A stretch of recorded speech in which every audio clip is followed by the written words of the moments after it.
여호수아서 3장 5절 말씀에 보면 하나님께서 여호수아에게 말씀하시는 내용들이 나오는데요, 여호수아가 또 백성에게 이르되 너희는 너희 자신을 성결하게 하라. 여호와께서 내일 너희 가운데 기이한 일들을 행하시리라. 오늘 이 예배 가운데 있는 저와 여러분들에게 하나님께서 행하실 일들이 드러나게 되기를 축복합니다. 어느 주일학교에 형제가 함께 등록을 했답니다. 선생님이 이름과 생년월일을 물어보니까 키가 큰 형이 이렇게 말했습니다. 이게 자꾸 울리는데요. 우리는 둘 다 7살입니다. 내 생일은 4월 8일이고 제 동생의 생일은 같은 해 4월 20일입니다.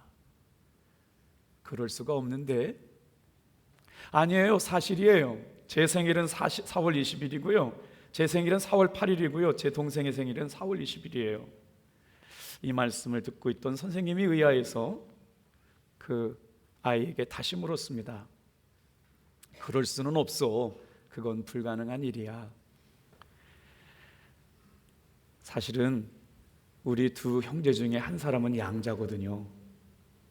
선생님도 자기도 모르게 그럼 너희 둘 중에 누가 양자니? 그 질문을 받고 있던 아이가 빙그레 웃으면서 이렇게 얘기했대요. 사실은 저희도 그게 궁금해서 아버지께 물어봤거든요. 그런데 아버지는 둘 다 너무 사랑하셔서 누가 양자인지를 잃어버리셨대요.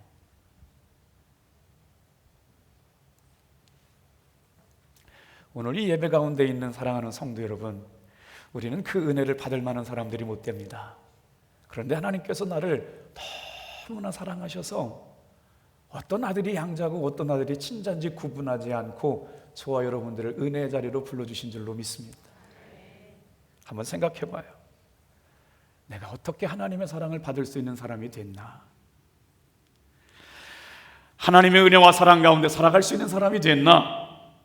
지금까지 어떻게 살아왔던지 간에 주님은 저와 여러분들에게 새 은혜 불러주시려고 이 자리에 불러주신 줄로 믿습니다.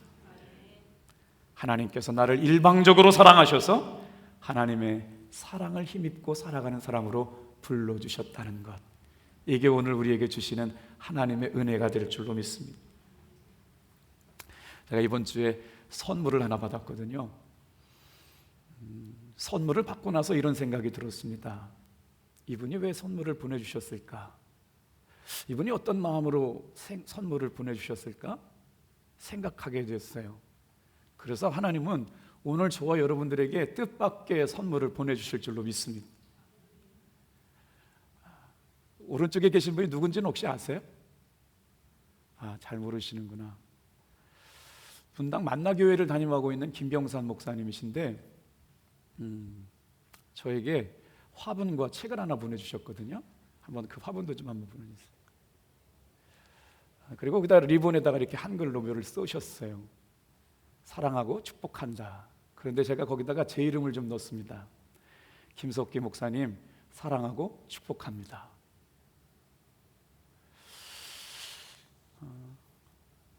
교회 주일날 예배가 한 10,000명 정도 모이는 목사님이고 재적 성도는 한 20,000명 정도 되는 목사님이 어떻게 저를 생각했을까?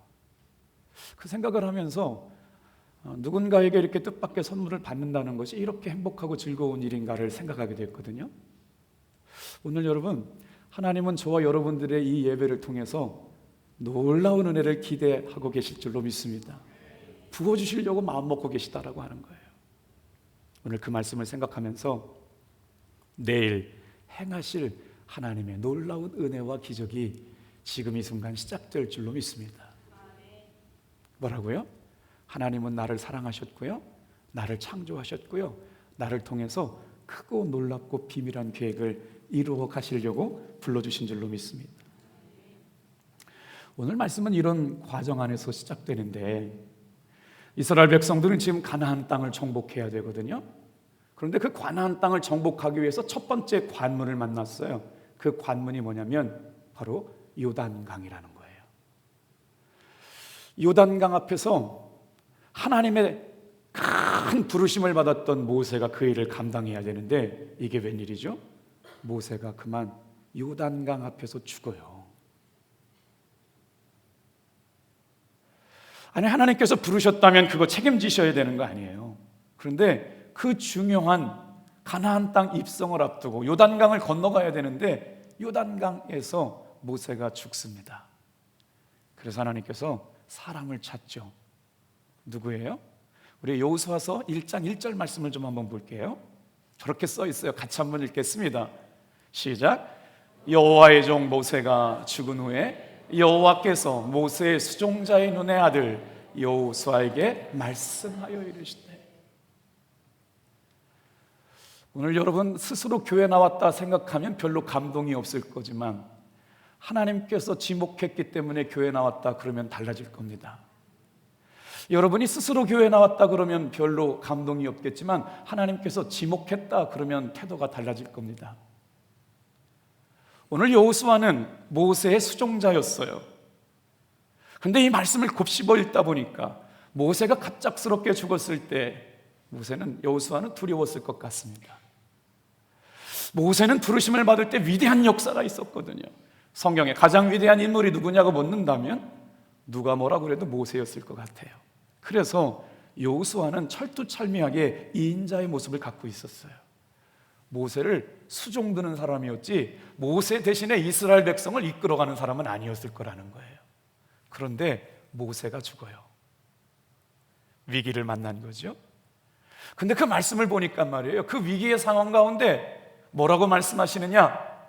하나님께서 모세에게 말씀하시던 것처럼 여호수아에게 말씀하시겠다고 그러는 거예요.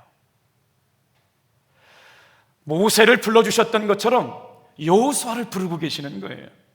모세에게 말씀하셨던 것처럼 여호수아에게 말씀하시는 거예요. 오늘 이 예배에 나와 있는 사랑하는 성도 여러분, 하나님은 여러분을 지목하여 이 자리로 불러주신 줄로 믿습니다. 여러분을 지명하여 불러주신 줄로 믿습니다. 왜냐면요, 사랑하시기 때문이래요. 왜냐면요, 여러분의 인생에 관심이 있으시기 때문이래요. 왜냐면요, 여러분의 삶을 하나님의 자녀된 삶으로 이끌어 가시기 때문이래요. 그것을 믿고 예배하는 여러분들, 예배의 태도가 달라지게 될 줄로 믿습니다. 뭐라고요? 모세가 죽은 뒤 여호수아는 이스라엘 백성의 새로운 지도자가 되었습니다. 여호수아의 부르심 앞에서 분명한 것은, 다시요, 여러분이 이 자리에 있게 된 것은 하나님의 선택이었고요, 하나님의 결정이었다고요. 이게 은혜가 되지 않습니까? 내가 예배드리러 나온 줄 알았는데 하나님께서 나를 이곳에 불러주셨다. 하나님께서 여러분을 지명하여 주셨다. 여러분을 이곳에 부르신 것은 다른 누가 아니라 하나님이라는 거예요. 이게 믿어지시는 분만 크게 아멘 할까요? 할렐루야! 저 구석에 앉아있는 분이나 마음속에 낙심이나 절망이나 슬픔이나 위로가 필요한 마음을 갖고 와 있는 분 들어보세요. 하나님은 당신을 지명했고요, 하나님은 당신을 선택했고요, 하나님은 당신에게 말씀하고 계신다고요. 수많은 것이 은혜가 되지만 하나님께서 나를 선택하셨다, 하나님께서 나를 지명하셨다, 하나님께서 나를 부르셨다만 생각해보면 여러분 마음이 어떠세요? 오늘 이 예배에 생명 주시고 건강 주셨기 때문에 주님 앞에 나온 줄로 믿어요. 그래서 하나님의 지명, 하나님의 선택, 온전히 하나님의 결정, 오늘 저와 이 예배를 통해서 하나님은 이 말씀을 듣게 하시려고 불러주신 것이라고 저는 믿습니다. 위기를 만나며 살아가고 낙심하기 쉬운 시대를 살아가는 우리들에게 위로가 되는 말씀이 아닐 수가 없어요. 다 같이 한번 따라합시다. 하나님은 나를 창조하셨고 하나님은 나를 사랑하신다. 제가 감리교 목사로서, 감리교 목사는 정회원 연수교육을 가야 되거든요. 조재진이라고 하는 목사님 전도하시는 분이거든요. 불교 승려되려고 절에 가서 공부하시다가 주님의 음성 듣고 예수 믿는 사람이 됐어요. 그분이 간증하시는데요, 하나님은 나를 창조하셨고 그 하나님은 나를 사랑하신다. 제가 크게 외쳐드릴 때 그 은혜가 여러분에게도 들려지기를 축복합니다. 아멘 하셔야 돼요. 하나님은 나를 창조하셨고 창조하신 하나님은 여러분을 사랑하십니다. 두 번만 더 해볼게요. 하나님은 나를 창조하셨고 그 하나님은 여러분을 사랑하십니다.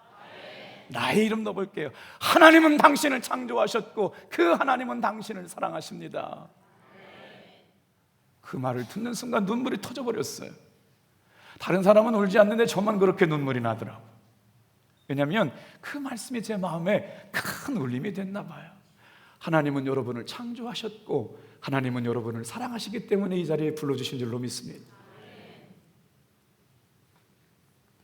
하나님께서 나를 선택해 주신 것 얼마나 감사한지요. 그럼에도 불구하고 여호수아도 놀랐을 것 같아요. 낙심하기 쉬운 시대를 살아가면서 사탄이 쓰는 방법이 있는데, 마이크를 바꿀까요? 그럴게요. 네.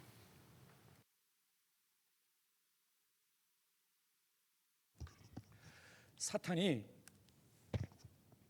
하나님이 주시는 감동을 빼앗고 하나님이 주시는 생각을 빼앗아 가기 위해서 쓰는 전통적인 방법 하나가 있습니다. 그게 뭐냐? 오늘 내가 하나님의 부르심을 받아서 이 예배 자리에 있고 하나님의 감동 따라서 신앙생활하는 사람이 되었는데 그거를 잊게 만들도록 사단이 전략을 써요. 그 전략이 뭐냐? 낙심이라는 겁니다. 교회 나왔더니 성도들이 싫고 예배가 싫고 말씀 듣는 게 지루하고 말이에요. 신앙생활에 매력을 못 느끼겠어요. 그러다 보니까 어느 순간 내 마음속에 낙심이 되더랍니다. 그런데 이 방법은 얼마나 유용한지 사단이 하나님의 사람들에게 이 방법을 써가지고 얼마나 많은지 효과를 거뒀는지 몰라요. 오늘 이 시간에도 마찬가지입니다. 하나님께 집중하지 못하고 말씀에 집중하지 못하게 하고 예배에 하나님께서 생생하게 말씀하시는 민감한 말씀을 듣지 못하게 하는 것이 뭐냐? 우리의 마음 가운데 낙심이라는 걸 심어놓고 자라게 만들어요. 그래서 어떻게 되냐면 내 내면에 사단이 심기어진 낙심이 자라면 어떤 일이 일어나냐면요, 좌절감이 싹 튼다고요. 우리의 신앙의 열매가 뭘 맺느냐? 좌절감의 열매를 맺고 살아가는데, 그럼에도 불구하고 그것을 해결하지 못하면 어떤 일들이 일어나냐면요, 분노가 일어나기 시작해요. 불특정 다수에 대해서 신나를 뿌리고 말이에요. 길을 지나가는 사람의 칼 들고 쫓아가지고 칼을 찌르고 하는 일들이 왜 그렇겠어요? 좌절하고 낙심하고 경정에서 밀렸기 때문에. 놀랍죠? 왜가 화났냐고 물어봤더니 저 사람이 웃고 가고 행복해하는 게 싫어서 찔렀다는 거예요. 염산 테러한 사람한테 물어봤더니 저 사람이 행복해하는 모습이 싫어가지고 그렇게 테러를 자행했다고 그래요. 우리 마음속에 좌절을 다스리지 않으면 그 좌절이 싹 타서 낙심으로만 끝나는 게 아니라 분노로 싹 틀 수 있다는 겁니다. 여러분, 하나님의 말씀이 여러분에게 깊이 심기어져서 늘 은혜와 감사가 넘쳐나게 되기를 축복합니다. 성도들은 그래서 이런 말씀을 묵상하며 살았으면 좋겠습니다. 시편 42편 5절 말씀이에요. 내 영혼아, 내가 어찌하여 낙심하며 어찌하여 내 속에 불안해하는가? 너는 하나님께 소망을 두라. 그가 나타나 도우심으로 말미암아 내가 여전히 찬송하리로다. 불안할 수밖에 없고 낙심할 수밖에 없고 절망할 수밖에 없는 삶의 정황 가운데 하나님의 이름을 높이고 하나님의 이름을 찬양하는 사람들에게 하나님은 나타나 만나주시는 분인 줄로 믿습니다. 그런 은혜가 매 시간마다 고백되어졌으면 좋겠어. 그래서 하나님은 우리를 어떻게 만나주시느냐? 말씀으로 찾아와 만나주시는 분인 줄로 믿어요. 근데 그 말씀이 내게 은혜가 돼서 힘이 되면 어떻게 되느냐? 오늘을 살아가는 분명한 삶의 목적으로 다가오는 줄로 믿습니다. 그래서 여러분, 성도는 말씀의 은혜 받아야 돼요. 그 말씀의 은혜가 심기어진다는 표현을 뭘로 말할 수 있을까요? 하나님의 말씀의 은혜가 되면 여러분의 삶의 비전과 목적이 생겨나는 줄로 믿습니다. 그래서 힘으로도 살아가게 되는 거예요. 자, 오늘 저는 여호수아서 3장 5절 말씀에 다시 한번 이 말씀을 붙고 돌아올게요. 한번 여호수아서 3장 5절 말씀 좀 보세요. 모세가 죽은 후에라고 시작되는 이 말씀이에요. 읽어볼까요? 여호수아 3장 5절 같이 한번 읽어보겠습니다. 시작. 여호수아가 또 백성에게 이르시되 너희는 자신을 성결하게 하라. 여호와께서 내일 너희 가운데 기이한 일을 행하리라. 모세의 수종들던 수종자였던 여호수아가 갑자기 하나님 앞에 선택을 받습니다. 지목을 받습니다. 지명을 받습니다. 그래서 모세가 감당하던 그 위대한 하나님의 사명을 감당하게 되었다. 모세가 죽은 후에 저는 이 말씀을 묵상하면서 이런 생각이 들었어요. 여호수아를 선택하신 하나님께서 여호수아를 그냥 불러주신 것만이 아니라 모세에게 지성소에서 만나주시고 말씀 주셨던 것처럼 동일하게 여호수아에게도 말씀하고 있다는 걸 발견했습니다. 위대한 민족의 지도자로 부름받았던 모세에게 만나주셨던 그 하나님께서 말씀으로 만나주시고 말씀으로 찾아와 주시고 말씀으로 명령해 주시기 시작했다는 거예요. 오늘 여러분, 이 예배 가운데도 살아계신 하나님을 만나기를 소원하지 않습니까? 우리는 어떻게 살아계신 하나님을 만날까요? 저기 앉아있는 성도님은 아내의 기도 때문에 교회를 나왔어요. 그런데 지난주와 지지난주에 교회를 나오고 나서 이번 주는 교회를 나오지 못할 거예요. 그런데 교회 와서 말씀을 처음 들었답니다. 듣다 보니까 들을만 하더래요. 할렐루야. 시간 가는 줄 모르고 들었대요. 그래서 조카 전도하고 왔어요. 이번 주는 못 나온다고 그랬거든요. 그런데 말입니다, 누구는 지루하게 드릴지 모르지만 하나님께서 말씀하시는 그 말씀이 누구는 영혼을 살리는 말씀이 됩니다. 하나님의 말씀으로 들려지기 시작하는 겁니다. 그 말씀 붙잡으려고 했더니 생명의 말씀으로 들려지는 겁니다. 내 영혼을 살리는 말씀으로 들려지는 겁니다. 오늘 그 은혜가 저와 여러분을 이 예배 자리로 불러주신 은혜라고요. 간절하지 않습니까? 모세에게 말씀하시던 그 하나님이 이제 여호수아에게 말씀하시겠다는 거예요. 여호수아에게서 말씀하시는 것은 하나님의 결정적인 선택이었습니다. 하나님께서 선택하고 분명하게 말씀하신 이유였다는 거예요. 모세에게 만나주셨던 하나님이 여호수아에게 만나주신다. 그래서 이제 여호수아에게 사명을 주시거든요.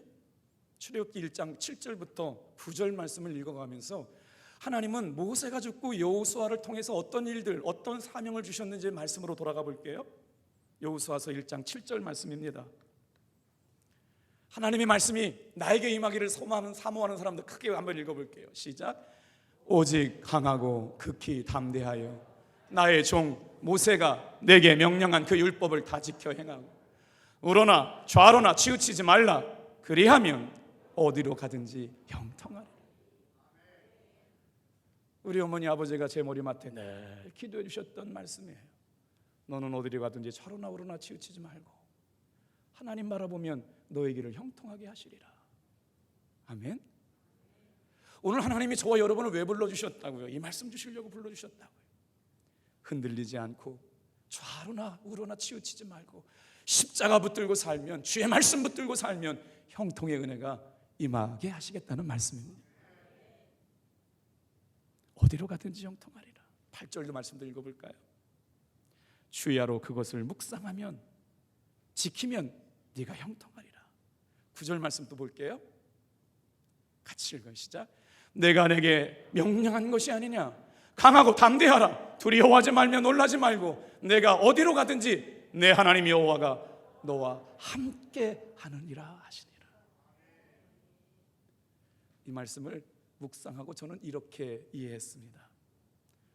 너 하나님의 사람아, 너는 말씀을 붙잡고 미래를 꿈꾸는 사람이 되어라. 여호수아야, 이제 모세와 만난 것처럼 너와 만나주리라.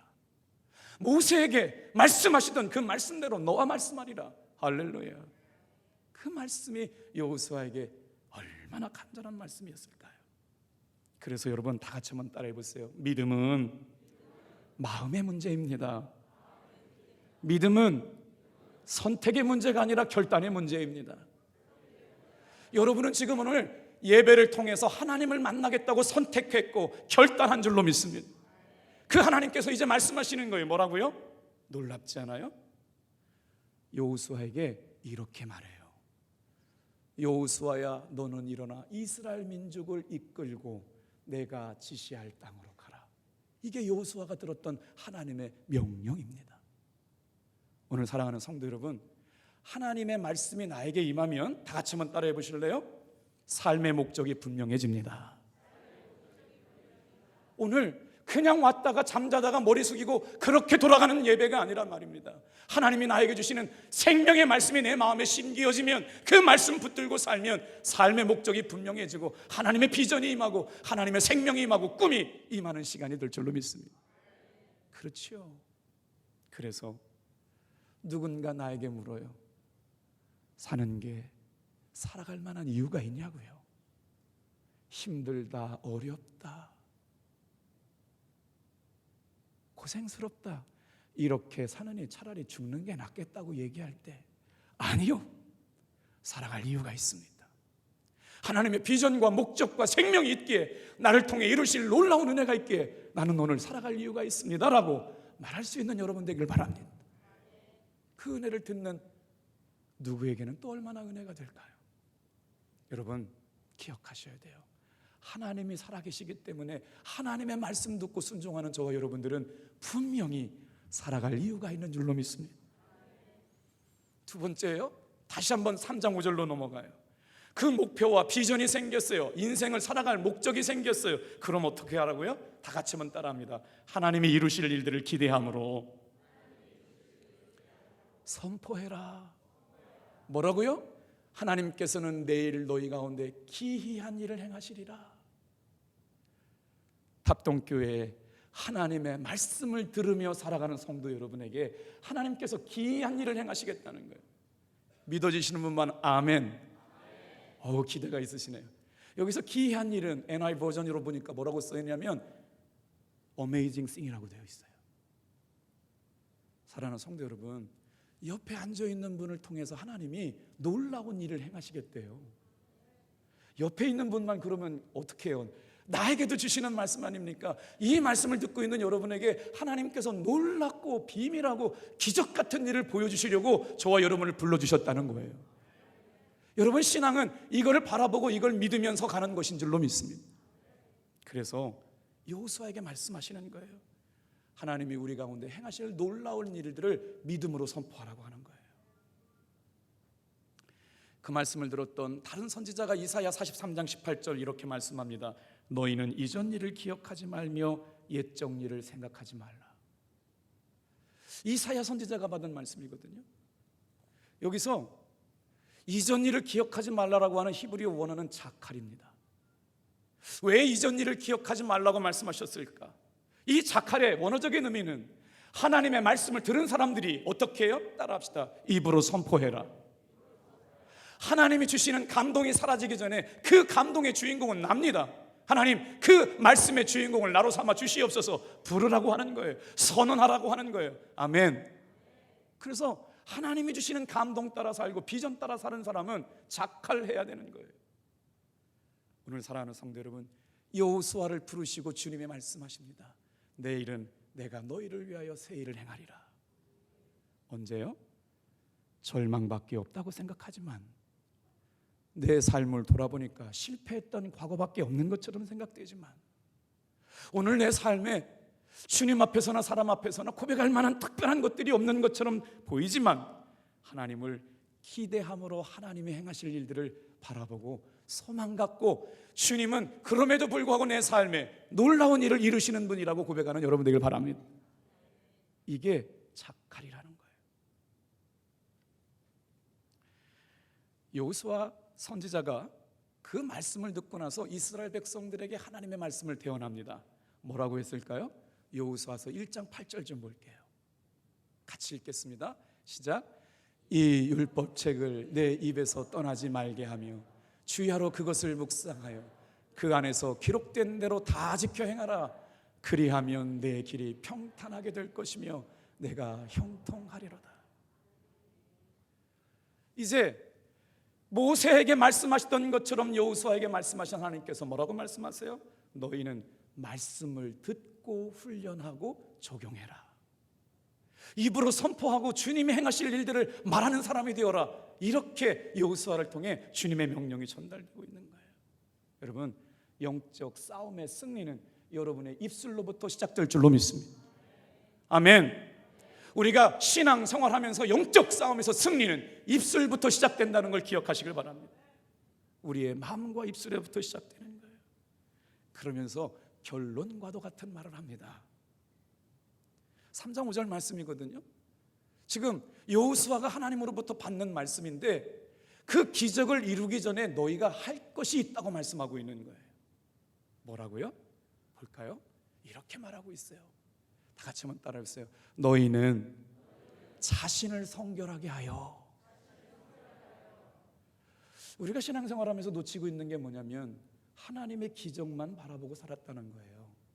하나님이 뭐든지 다 해주실 거라고 믿고 살았지만 성경은 그렇게 말하지 않고 있습니다. 그 기적을 기대하는 사람들아, 너희의 삶을 하나님 앞에 성결하게 해라.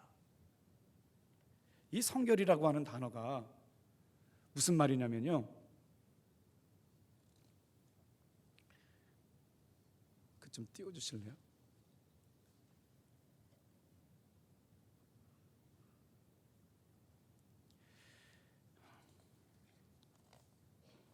카다시라고 하는 단어거든요. 카다시라고 하는 단어는 뭐냐면 우리 영혼에 끼어들었던 죄의 더러운 오물을 옷을 빠는 거, 그게 바로 카다시 하는 거예요. 성결이라고 하는 단어가 카다시라고 하는 단어라고요.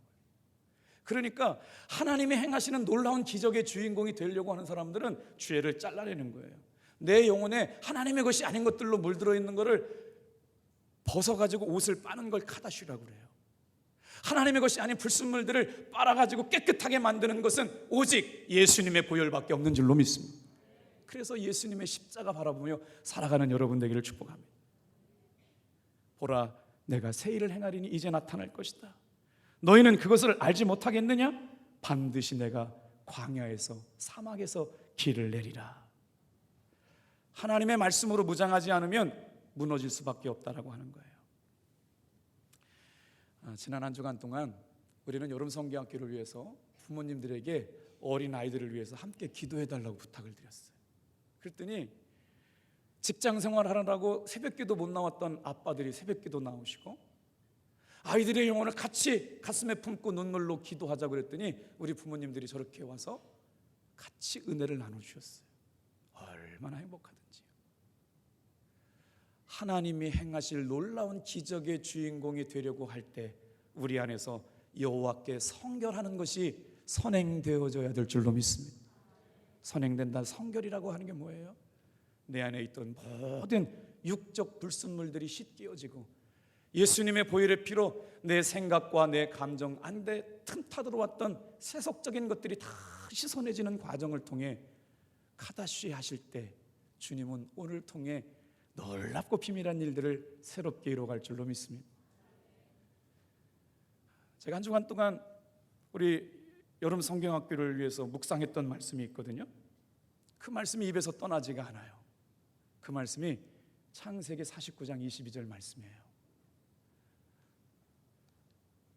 수없이 많은 말들이 있지만 하나님께서 일주일 내내 이 말씀을 묵상하게 하셨어요. 우리 아이들이 이런 아이들 되게 될 줄로 믿습니다. 우리 한번 고백해 볼까요? 요셉은 무성한 가지, 곧 샘 곁에 무성한 가지라. 그 가지가 담을 넘었도다. 여기서 샘은 하나님의 은혜입니다.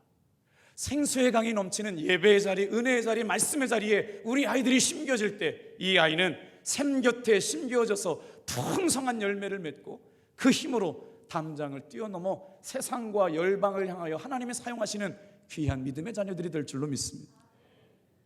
이 사진 한번 볼까요?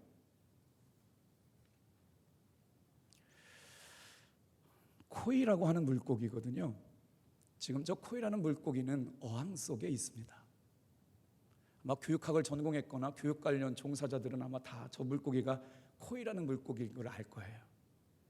어항 속에서 자라는 저 물고기 코이는 5cm에서 다 자라봐야 10cm 자란답니다. 그런데 저 코이라는 물고기를 연못에서 길렀답니다. 똑같은 물고기인데 저 코이라는 물고기가 연못에서 자라면 10cm에서 20cm 정도 자란대요. 그런데 말이에요, 저 연못에서 자라는 물고기를 큰 강가에 내놓았답니다. 제가 이런 사진 준비해가 여러분 와 할 때 1시간 2시간 수고한 게 좀 보상받는 기분이에요. 다시 한번 해주세요. 와, 정말 눈이 복되신 분들이고요, 믿음이 충만하신 분들이에요. 다시 한번 보여주세요. 1m, 2m가 자란다는 거예요. 우리 엄마가, 아빠가 우리 자녀들 어항 속에 가둬놓고 헬리콥터 엄마가 되고 아빠가 돼가지고 타타타타타타 이거 해라 저거 해라, 이건 이렇게 하고 저렇게 저렇게. 그러니까 그 어항 속에 갇혀있는 아이는 자라려고 해야 자랄 수가 없어요. 기껏 자라봐야 5cm, 10cm 자라는데 강에서 풀어놓아서 아들아 너는 샘 곁에 심겨진 아이야, 딸아 너는 샘 곁에 심겨진 아이야. 이제 하나님께서 너에게 크고 놀랍고 비밀한 일을 행하실 거야. 마음 놓고 하나님의 은혜 가운데 살아가라. 담장을 뻗은 나무가 되어주렴. 할렐루야. 우리 교회 학교 어린이들이 그렇게 자라게 될 줄로 믿습니다. 생명의 근원 되시는 아버지께서 오늘 저와 여러분들에게 그 은혜를 부어주시려고 불러주신 줄로 믿습니다. 그 은혜 받으려면 어떻게 해야 된다고요? 잘라내야 돼요. 벗어야 돼요. 우리 마음속에 찌들었던 죄의 속성들 끊어내시길 바랍니다. 예수님의 보혈로 깨끗해질 수 있도록 예수님의 십자가 바라보는 여러분 되길 바랍니다. 최근에 2주 전이에요. 어떤 청년이 제 방에 들어왔어요. 그리고 나서 자신의 삶의 문제를 얘기했습니다. 눈물을 뚝뚝 흘려요. 목사님, 제가 이 교회를 다니기로 결정한 건 목사님의 말씀 때문입니다. 그리고 90도로 인사를 정중하게 하고 목사님 앞으로 기도 많이 해주세요. 그리고 나가요. 저에게는 그게 왜 위로가 됐냐면 오늘 똑같은 예배를 드림에도 불구하고 누구는 아무 감동이 없는 그런 믿음 생활하고 있는 분이 있는가 하면 어떤 청년은 자신의 삶의 지폐가 되는 말씀이라고, 그 목사님 말씀대로 한번 살아보겠노라고, 그 말씀이 생명이라면 주님, 목사님 저도 그 말씀의 인생에 승부를 걸어보겠다고 그렇게 인도해 주신 것이 감사하다고 정중하게 90도 인사하는 그 청년을 보면서 하나님의 말씀이 우리를 새 일을 행하러 나아가시는 사람들에게 분명한 삶의 목적이 될 줄로 믿습니다. 입으로 선포하시길 바랍니다. 얼마나 위대한 하나님의 사람들이 이 시간 예배를 드리고 있습니까? 하나님이 행하실 크고 놀랍고 비밀한 일들의 주인공 되시길 바랍니다. 그 일을 위한다면 우리가 먼저 우리의 옷을 빨아야 돼요. 우리의 심령에 더럽혀진 것을 예수님의 보혈로 씻어내시기를 주님의 이름으로 축복합니다. 기대가 돼요. 하나님이 내일 행하실 기적, 저와 여러분들이 그 기적의 주인공인 줄로 믿습니다. 기도합니다. 낙심하기 쉬운 시대, 절망하기 쉬운 시대, 우리를 성결하게 하실 수 있는 놀라운 비누가 있는데 이 비누는 예수님 표 보혈의 비누인 줄로 믿습니다. 오늘 이 시간 말씀으로 세탁됨으로 용서함 받은 의인들 되게 하신 줄로 믿습니다. 그래서 말씀은 능력이고 예배는 은혜인 줄로 믿습니다. 사랑의 하나님, 우리 몸과 마음의 낙심과 근심에서 헤어나지 못했던 사람들이 있다면 이 말씀으로 위로받고 새힘 얻게 도와주시옵소서. 그리스도의 향기를 바라는 사람들로 삼아 주시옵소서. 그 은혜가 내게 족합니다. 그 은혜가 내게 족합니다. 주님만 영광 받아 주시옵소서. 예수님의 이름으로 기도합니다.